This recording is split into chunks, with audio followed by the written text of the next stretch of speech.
Just to make sure you're in the right place, this video is not explaining the Mandalorians from Star Wars. I don't know where George Lucas got the idea of Mandalore or the Mandalorians, but as far as I'm aware, it didn't come from Mandaeism. All right, so that's just as a side note here. Mandaeism is one of the ancient Gnostic religious groups that actually survives to the modern day. There are still some around.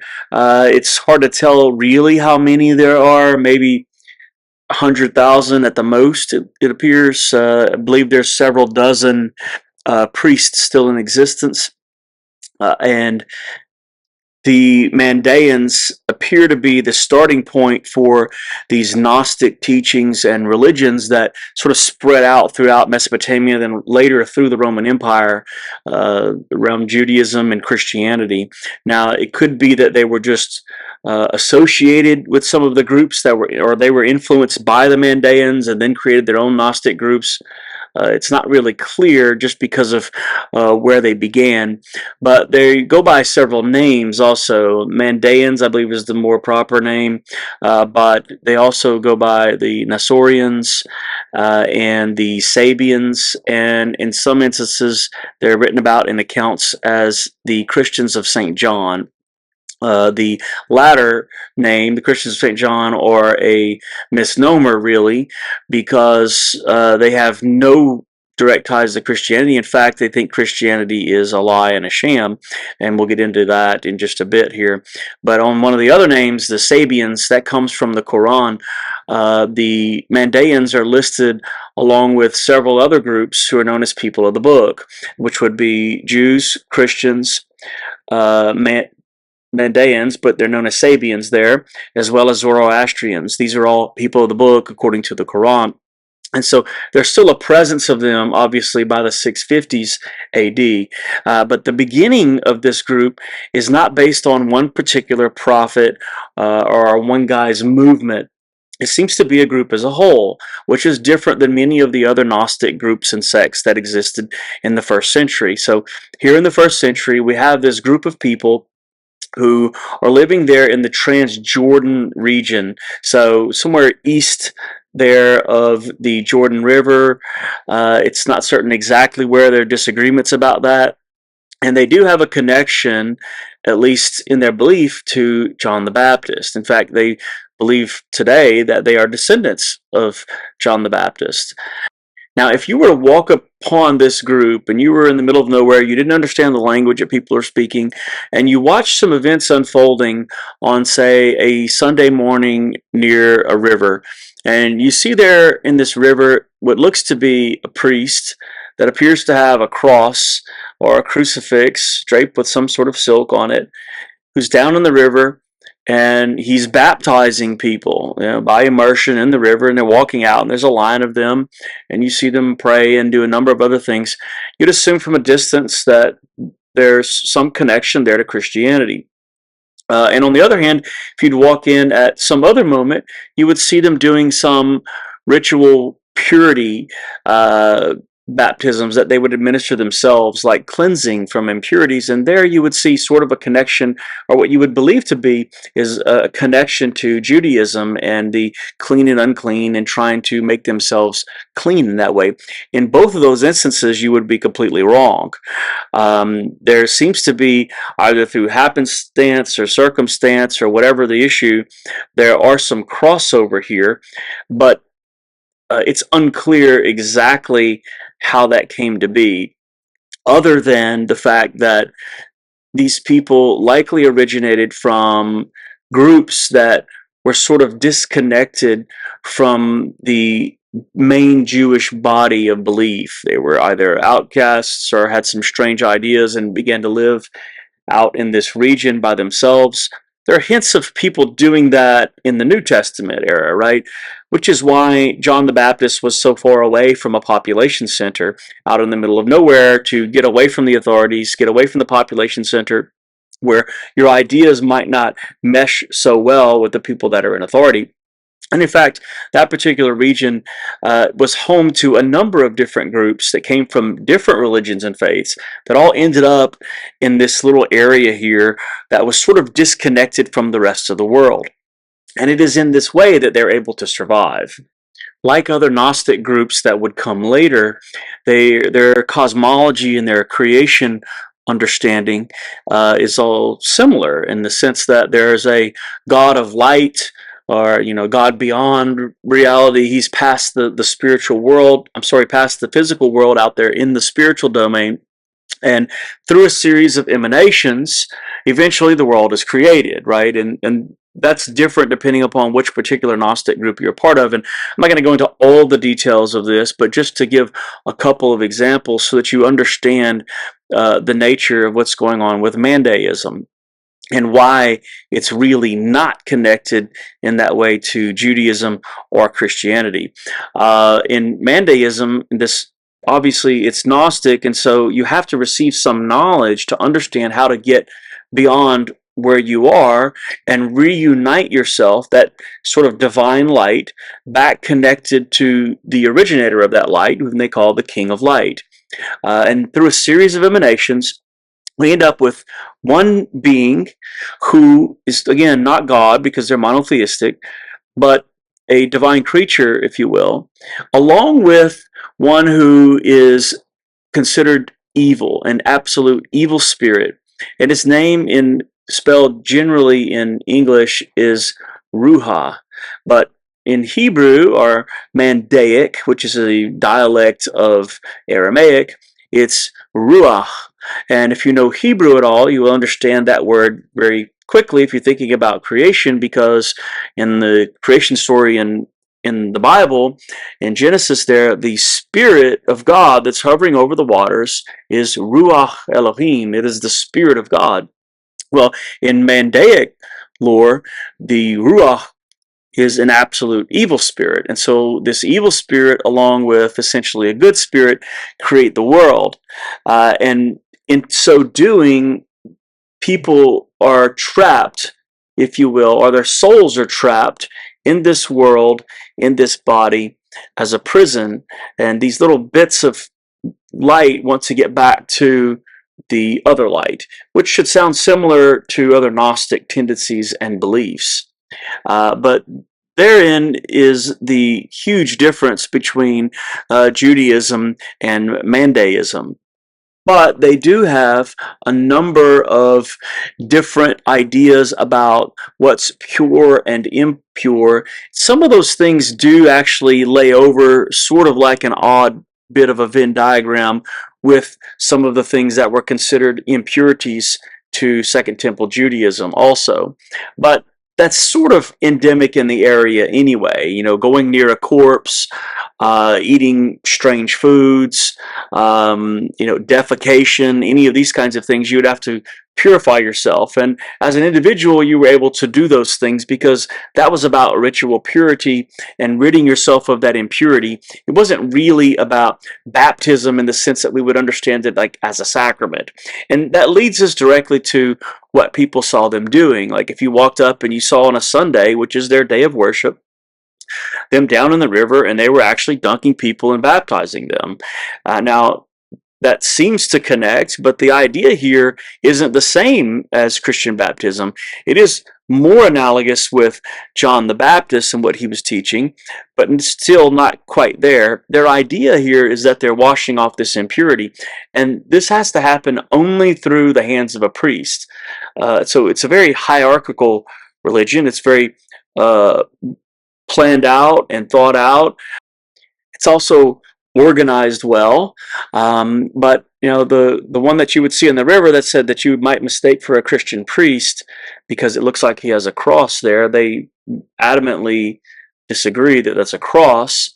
They don't call it that.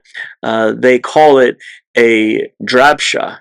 And this drabsha is said to represent the four corners of the universe. It's two pieces of olive wood that are sort of lashed together, and there's a piece of cloth, usually made of silk, that's draped over it. That's white, and it hangs from the neck like a necklace. And also, they use it sometimes, it seems, with maybe like on the spike on the bottom where they could push it down into the riverbank and have that there as a symbol as they are baptizing individuals, because it needs to be mobile to be by a river. And in fact, the entire faith revolves around being near a river. The Tigris Euphrates river valley systems and a couple of other rivers there are where they primarily flourished, because the symbol of God is of living water. And living water in the more ancient sense of that word, not a modern sense or not a magical sense, living water in the sense that it is moving, right? And so you have to be near a river in order to be baptized properly and to have that symbolic understanding of who God is. And so they flourished along the river systems themselves. And it seems that they probably were able to exist for as long as they have because they don't fight back. They're pacifists. In fact, they're in the first Gulf War, when the U.S. invaded. The people who were in Iraq fled, and over into Iran and maybe even further east over into India and various places. And there's some of them, I believe, all over the world at this time. But this connection is essentially implicit even in the name that they give their baptism, which is Yardinia, which is the word Jordan, like the word Jordan River, because they believe that John the Baptist was the final and full prophet of their faith.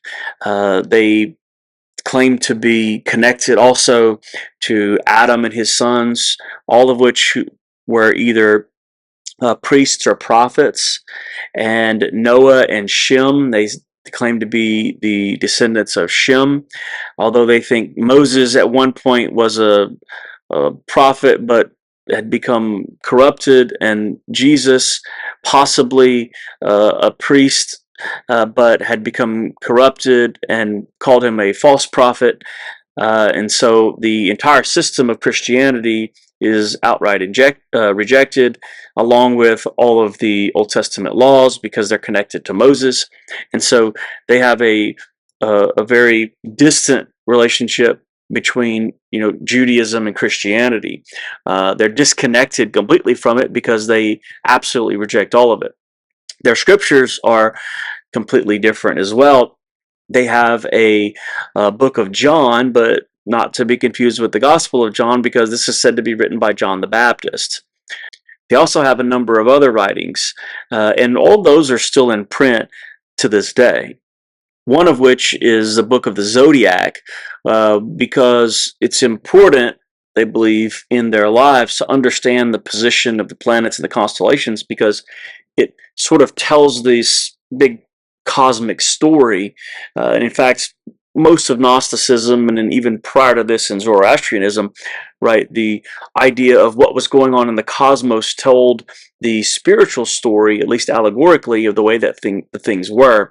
And the planets and the constellations, these were evil entities that influenced humanity, and you needed to know where they were and what was going on in order to understand how to live a life that would get you to the place where you could remove the impurities that were in your life.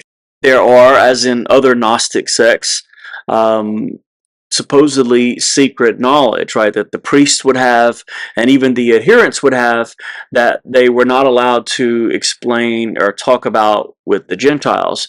And this is especially true of even the names of particular angels and these Uthras that were emanated from creation. They weren't supposed to talk about that and even give you their name at all. This was secret gnosis, this knowledge, or in Mandaic, this manda that they have, this knowledge that they have obtained about the world, about the universe, and how to escape it. It appears that they originate from a group called the Elkosites. Now, the emergence of Mandaeism seems, logically at least, to have to come about after John the Baptist, if John the Baptist is one of their prophets and helps to develop their theology, although they do believe that Mandaeism, predates John the Baptist. In fact, it goes all the way back to Adam. Nevertheless, the Elkosites were also the group that another individual comes down and becomes part of, and that's the prophet Mani of Manichaeism. He and his father had relocated into this particular region as well.